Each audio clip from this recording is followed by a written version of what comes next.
कहते हैं संत कि एक ऐसी साखी आपको सुनाएंगे जो सोने के थाल से संबंधित रखती है। संतों ने कहा कि काशी के अंदर विश्वनाथ एक बहुत बड़ा मंदिर है। इतना बड़ा मंदिर है, उसमें कितने ही ब्राह्मण कितने ही पुरोहित बैठे हुए हैं। तो रात को परमात्मा ने उनको ख्वाब में दर्शाव दिया कि मेरा तुम्हारे काशी के अंदर एक ऐसा जीव है जो मेरे से प्रेम करता है, मैं उससे प्रेम करता हूँ। तो पुरोहित जी, मैं उसको एक भेंट देना चाहता हूँ, सोने का थाल जिसका वजन है 50 किलो। तो ये बातें करके परमात्मा ने कहा कि मेरे प्रेमी को आपने दे देना। तो वो अंतर ध्यान हो गए। पुरोहित जी अपने आप भूल गए सोने साने में, याद ही नहीं रहा भाई कि परमात्मा से कोई बात हुई थी। तो क्या देखते हैं, जब वो कमरे में सोते हुए बाहर आए तो देखते हैं कि दीवार के पास एक सोने का थाल 50 किलो का पड़ा हुआ है। आंखें मलमल के वो पुरोहित देखता है, कहते यार ये बातें तो मेरे से हुई थी पर किसने की है। फिर पूरी तरह याद किया, कहते यार परमात्मा ने कहा था कि मेरा एक प्रेमी है जिससे मैं बहुत प्यार करता हूँ, ये थाल उसको दे देना आपने। वो कहता परमात्मा का हुक्म तो हो गया, पर इतने बड़े शहर में मैं कैसे दूंगा इस थाल को भेंट में। इतना बड़ा शहर है, मैं उसको कैसे ढूंढ के लाऊं उस प्रेमी को। तो उस पुरोहित ने कहा कि मैं सारे शहर में डोंडी पिटवाऊंगा। तो उसने एक बंदे को सारे शहर में डोंडी पिटवाने के लिए भेज दिया। तो सारों को बुलाया कि भाई जिसने भी परमार्थ किया हुआ है, कोई रूहानियत की बातें संतों की हुई है, वो आके मेरे से मिलो। बड़े बड़े आदमी आए, बड़े बड़े सेठ आए, पुरोहित जी से मिले मंदिर में। उन्होंने लिखा, एक पेपर लिया पुरोहित ने, उनकी जो जो उन्होंने कारस्तानी की हुई थी परमार्थ में, जो पैसे धन लगाए थे वो सारा पूछा। कहते सेठ जी बताओ आपने क्या किया। उसने कहा कि मैंने करोड़ों रुपए लगाया हुआ है परमार्थ में। कहते जी कैसे। कि मैंने लगाए, देखो बड़े बड़े कॉलेज बनवाए हुए हैं, अस्पताल बनाए हुए हैं, अरे कुएं बावड़ी बनवाए हुए हैं, लाखों करोड़ों रुपए लगाए मैंने परमार्थ में। तो उन्होंने जो जो कुछ खर्च किया था ना, पुरोहित ने लिख लिया। ऐसे जो छोटे छोटे सेठ थे सबके लिखे, उनके परमार्थ में जो जो काम किए थे। अब उन्होंने कहा भाई कल आप यहाँ मेरे पास आना, मैंने आपके नोट्स ले लिए, आपने जो जो काम परमार्थ में परमात्मा के काम किए वो मैंने लिख लिए। अब जैसे उन्होंने टाइम दिया था कल का, तो वहाँ पर पुरोहित के पास वो आ गए। पुरोहित के पास आ गए तो उन्होंने एक गोल दायरे में बनाया। क्या बनाया भी, कुर्सियां बना दी गोल दायरे में। कहते सेठो आप सारे बैठ जाओ यहाँ। वो सारे सेठ बैठ गए। तो पुरोहित कहते भी आप सारे आगे, मैंने जिन जिन के नाम इसमें लिखे मैं बोलता जाता हूँ, कोई रह गया तो हम बात देखेंगे। अब पुरोहित ने एक एक नाम लिया, सारे कहते जी हाँ हम आ चुके हैं। तो थाल इधर रखा हुआ है, सारे सेठ लोग इधर बैठे हुए हैं। तो पुरोहित ने आवाज लगाई, जिसको सबसे पहले नाम लिखा था, जिसने परमार्थ में सबसे ज्यादा पैसा लगाया हुआ था, उस आदमी को, उस सेठ को खड़ा किया। कहते सेठ जी खड़े हो जाओ, क्योंकि आपने सबसे ज्यादा परमार्थ किया हुआ है, सबसे ज्यादा पैसे लगाए हुए हैं, करोड़ों रुपए लगाए हुए हैं, ये थाल आपके भाग का है, आप ले लो। अब वो सेठ क्या कहता है कि भाई हजारों आदमियों में मेरे को ही छांटा इस पुरोहित ने, तो सबसे बड़ा हो गया मैं। इस बात का उसको अहंकार होने लगा। अहंकार में कहते हैं कि आंखों में लाल लाल डोरे चल पड़ते हैं। अहंकार का इतना प्रकोप हुआ उसके ऊपर कि वो जो पैर उठाता ना, दो दो मन के पैर हो गए। अहंकार में लोगों को देखता है, उन आंखों से देखता है, उसमें अहंकार है। कहना चाहता है कि है कोई मेरे जैसा, अरे है कोई मेरे जैसा जिसने इतना पैसा खर्च किया परमार्थ में। सबको देखता जाता है। अहंकार के लाल लाल डोरे उसके आंखों में चल पड़े, लेकिन वो थाल तक पहुंच नहीं सकता। सोचता यार ये हो क्या गया, मेरे से थाल इतनी दूर है ही नहीं, मैं उसको लंबा हाथ करके पकड़ना चाहूं तो आ जाएगा, लेकिन वो मेरे हाथ क्यों नहीं आ रहा। रोहित ने कहा सेठ जी आप कोशिश करो, थाल तो नजदीक है, लेकिन वो अहंकार में इतना डूब चुका था, बार बार आंखों से समझाता है कोई मेरे जैसा जिसने इतना बड़ा दान किया हो, करोड़ों रुपए का दान किया हुआ है, भाई मेरी जितनी कोई तुम पैरवी नहीं कर सकते। जब ये अहंकार ज्यादा होने लगा ना, तो अब वो क्या करता है कि ठाड़ तो बहुत दूर है, मैं इसको पकड़ूंगा। देखता जा रहा देखता जा रहा लोगों की तरफ अहंकारी आंखों में, और उसने हाथ को ठाड़ की तरफ बढ़ा दिया। ठाड़ जब नजदीक आया ना, तो ठाड़ को उसने पकड़ के यूं पकड़ा हुआ है, लोगों को देख रहा है, बार बार सोच रहा है मन के भाव। कहते हैं ऐसा कोई है जिसने इतना पैसा खर्च किया परमार्थ में? मैंने करोड़ों रुपए खर्च किया भाई, ये जब ठाड़ मेरे को मिलेगा। ये बार बार आंखों से लोगों को समझाना चाहता है। जब वो देखता है ना ठाड़ की तरफ, अहंकार में आंखें डूबी हुई है, लाल लाल डोरे चले हुए हैं। अब जब देखा ना उसने मुट्ठी भरी, तो वो ठाड़ जो है सोने का राग हो जाता है, काले रंग का हो जाता है। हाथ को छोड़ता है, बड़े आश्चर्य में होता है, आंखें मलमल के देखता है, सोना ये काला कैसे हो जाता है, क्या कारण है? जब पकड़ता है तो वो काला हो जाता है, छोड़ते हो तो सोना बन जाता है। बड़ा परेशान है। अहंकार में उसको अपनी कुर्सी से उठाता ना, वो भी कुर्सी हाथ नहीं आ रही है, क्योंकि सारा शरीर अहंकार में इतना भारी हो गया, उससे उठा नहीं जाता। अब पुरोहित ने कहा कि सेठ जी आपके अंदर अहंकार की बू आ चुकी है, आपको मैं सहारा देके आपको मैं यहाँ छोड़ता हूँ। तो पुरोहित ने उसका हाथ पकड़ा और पकड़ के उस कुर्सी पे बैठा दिया। वो सोचता है, कहते यार मेरा मन पहले अहंकार में इतना डूबा हुआ था कि है कोई ऐसा आदमी जिसने इतना परमार्थ किया हो, है कोई ऐसा आदमी जिसने इतने करोड़ों रुपए लगाए हुए हो। लेकिन मैं तो अब सबकी नजरों से गिर चुका हूं। मैं इतना शर्मिंदा हो गया अपने अहंकार की वजह से। मैंने तो कुछ किया ही नहीं है, किया होता तो ठाड़ मेरे को फेल नहीं करता। इस ठाड़ ने मेरे को फेल कर दिया। बार बार मन के भाव ऐसे आए। अब पुरोहित कहता है सेठ जी आप परवाह मत करो, ठाड़ ने आपको फेल कर दिया, पर मैं अब दूसरे सेठों से बात करूंगा कि आप नेक्स्ट जो सेठ का नंबर है ना, उसने पर्चा उठाया, नाम लिया, उस साहब जी सेठ जी आप आओ, आपने परमार्थ किया है तो ठाड़ आपके भाग का है, खड़े हो जाओ। वो खड़े होके हाथ जोड़ के कहता है पुरोहित जी हम अपना अपमान नहीं कराना चाहते। क्यों? कहते जब इतने बड़े सेठ ने करोड़ों रुपया खर्च किया है, हमने तो किया ही नहीं है इतना पैसा, और जब इतने पैसे करने वाले ने ठाड़ ने फेल कर दिया इसको, तो हमारी क्या औकात है? सारे सेठों से पुरोहित ने पूछा, सब ने सिलेंडर हो गए। कहते जी हम खड़ा नहीं होंगे, ये ठाड़ तो हमारे को फेल कर दे, क्यों बेइज्जती कराए हम? जब पुरोहित ने कहा कि तुम सारे अपने आप को गीत गाते थे, हमने ये किया ये किया, ये ठाड़ ने यार आपको फेल कर दिया, सोचो क्यों किया? पुरोहित समझाना चाहता है कि आपके अंदर वो अहंकार आ चुका है जो परमात्मा पसंद नहीं करता। आपने करोड़ों रुपए लगा तो दिए, लेकिन वो सारे खड्डे में चले गए, खूब खट्टे चले गए, आपके कोई पल्ले नहीं पड़ा। क्योंकि आपने लोगों से गीत गाए, मैंने ये किया, मैंने वो किया, मैंने स्कूल बनवाए, मैंने तालाब बनवाए, इसी चक्कर में गीत गा गा के वो सारा जो परमार्थ किया हुआ था ना, खत्म कर दिया। फिर पुरोहित कहता है आपको मैं अहंकार की बात बताना चाहता हूँ कि आपने सब रामलीलाएं देखी हैं। त्रेता युग में जब सीता का स्वयंवर हुआ, उस टाइम में राजे महाराजे जैसे आप आए परमार्थ वाले, करोड़ों लाखों रुपया आप लोगों ने खर्च किया है। ऐसे ही राजा जनक ने जब राजे महाराजे बुलाए, उनमें रावण भी आया था, और उस टाइम में बाणासुर भी होता था। दोनों राजे महाराजे इतने बलवान थे, उस धनुष को उठा सकते थे, लेकिन उनके अहंकार के दब के उस परमात्मा ने उनको अहंकार के जब आया ना उनके डोरे अहंकार के, इसलिए वो धनुष उनसे नहीं उठा। क्योंकि जहाँ पर अहंकार होता है परमात्मा उनको पसंद नहीं करता।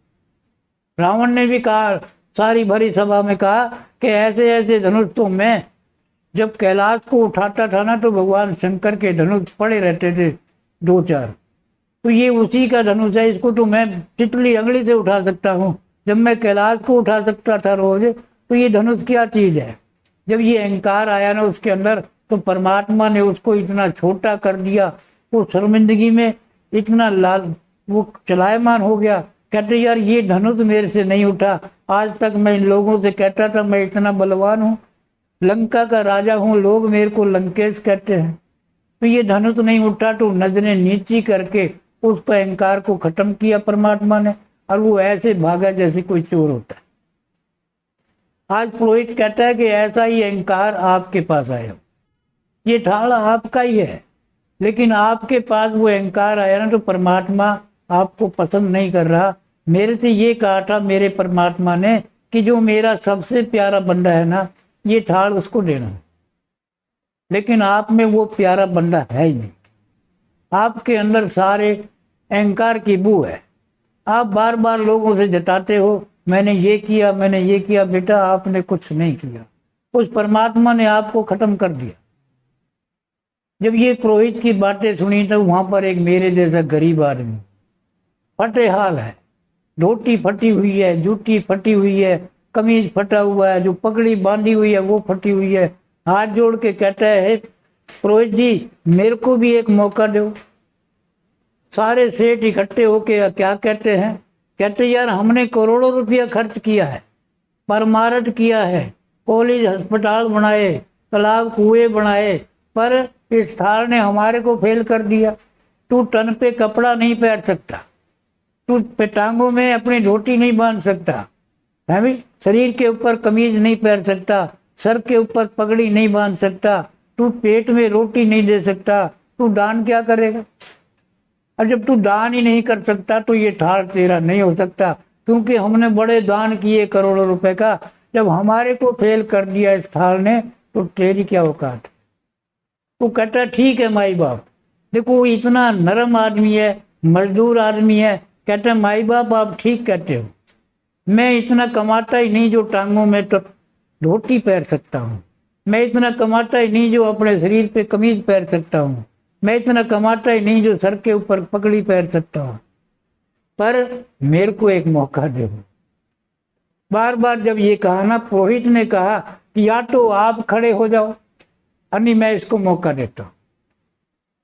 सेठों ने कहा जब हमें नहीं मिला ना ठाड़ तो मिलता इसको भी नहीं, क्योंकि जब वो शरीर की पूरी नहीं कर सकता, पेट की आग नहीं बुझा सकता, इतना इसके पास पैसा नहीं है दान करने के लिए, जब दानियों को ये ठाड़ नहीं मिला तो इसको क्या मिलना है। तो पुरोहित ने कहा उस गरीब आदमी से, कहते बेटा आप आओ, आप ले, ये तुम्हारे हो सकता है तुम्हारे भाग का हो, पर इन्होंने करोड़ों रुपए दान किए हुए ना, पर इनको तो फेल कर दिया। बेटा आप अपने भगवान परमात्मा को याद करके आओ। वो बहुत नरम आदमी था, धार्मिक आदमी था, उसने अपने परमात्मा को याद किया, हे परमात्मा मैं आपको घर में भूखों को बच्चों को छोड़ के आया हूँ, है भाई आपने मेरे को देना है तो देना ही है, आपने नहीं देना तो नहीं देना है, पर मैं आपसे जुड़ा हुआ। जब ये मिन्नत की ना परमात्मा से, उसने हाथ बढ़ाया सोने के थाल की तरफ, और वो थाल जैसा था ना वैसा ही रहा, वो काला नहीं पड़ा। अब सारे सेठों की आंखें फट गई, कहते यार इस थाल ने हमारे को फेल कर दिया, करोड़ों लाखों रुपए लगाए हुए हमने परमारथ में, पर इसने कैसे पास कर दिया इसको।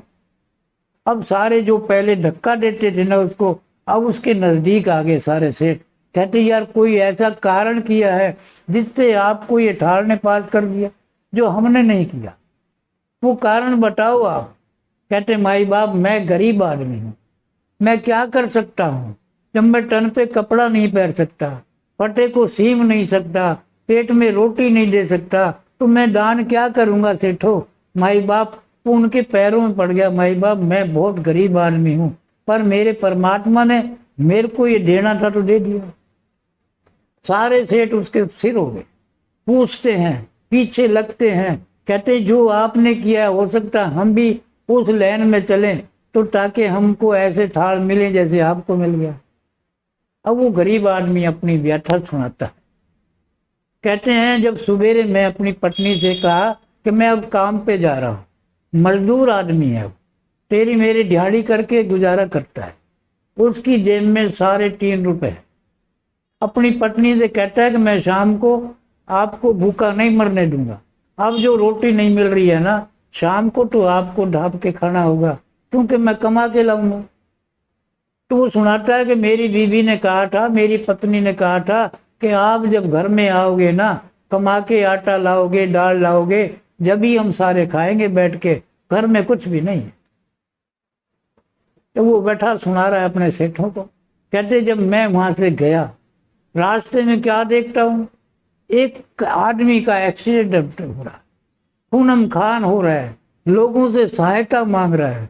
कहता है मेरे को बचा लो, मेरे को डॉक्टर के ले चलो, मेरे को मंदिर में ले चलो, मैं परमात्मा का दर्शन करना चाहता हूँ। उसके पास से हजारों आदमी जाते हैं, किसी ने ध्यान नहीं किया। हजारों आदमी गए, किसी ने ध्यान नहीं किया। अब ये मर रहा है, इसका एक्सीडेंट हो रहा है, इसका कोई दवा दारू करे, किसी डॉक्टर के पास ले जाए, किसी ने नहीं सोचा।